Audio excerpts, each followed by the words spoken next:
Ya ganin kwalla duk a gajiya kuke. Ba dole wani. Ko ai wani zama ba hawo. Kawai yin wace ke da. Ka kama mutumin ba. Kwana biyu ba. Ya gida. Na ka shiga da ba ni. Yanzu muke magana kai. Na kike magana wallahi. Yanzu na gida magana. Dan je nan baya. Gurin zo mu ga saka nuci. Haka ne ya kamata. Ai haka. Allah kiyaye. Kaga ba yana da kyau. Allah da ya kiyaye. Allah kiyaye. Kun san mu kai ya ka ni ta sanin na Allah. Nan da nan zaku ce mu Allah. Allah lafiya to. Nan da nan zaku ce mu Allah kiyaye. Nan nan zan fa. Nan da nan zaku ce mu nan da nan fa fa mashin da. Allah da ya lafiya. Ba kare da wani.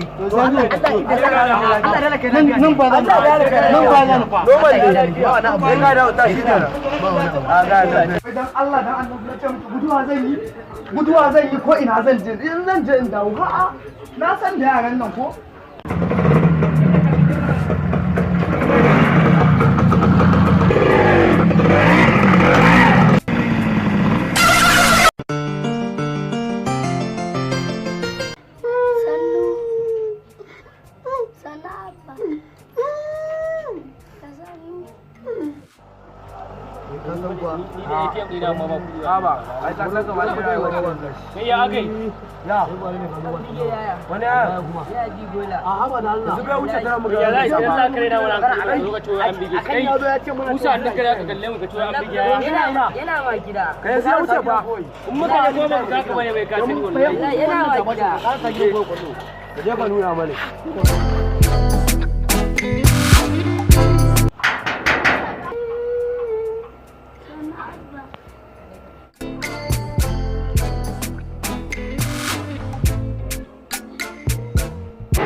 kai inna lillahi rayuwa ce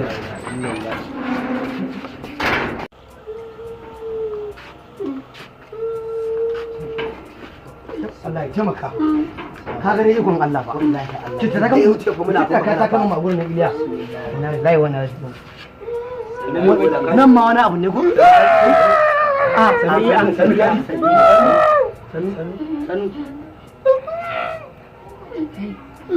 ka ji take ba to dan Allah ku ruwa fa gani dazu muna cewa ai nan da nan zaku ce mu Allah ya lafiya to nan da nan zaku ce mu Allah ya ce nan zan fa dari abun fare da shi wallahi tallahi hakimu budan dan gyara mai kabas sanin da kaji sanu kai ya ji jiki fa ya fa jiki wallahi wallahi ya ji jiki abinda ake ga ake nan da nan ce ba wallahi Allah zai kalla ga mutu ma ba na abun bane wallahi ba kuma kana ganin dan mutun da muka rabu da shi kuma an manta ka shago amma ba za ta jima ba za ta dawo saboda kaga wannan bawan Allah ina jin jiki ba wallahi ana jin jiki wallahi mun ce nan da nan kana magana wai nan da nan mun ce a dawo lafiya kana ganin ina cewa Allah ya tsare ina wai nan zai je zurun shedan da ba wani shedan ina wani shedan ai bakin gashi ya jama ka gani ko me yanzu inda nan gaba da wanda ke da kuce mu ajiye Allah ya tsare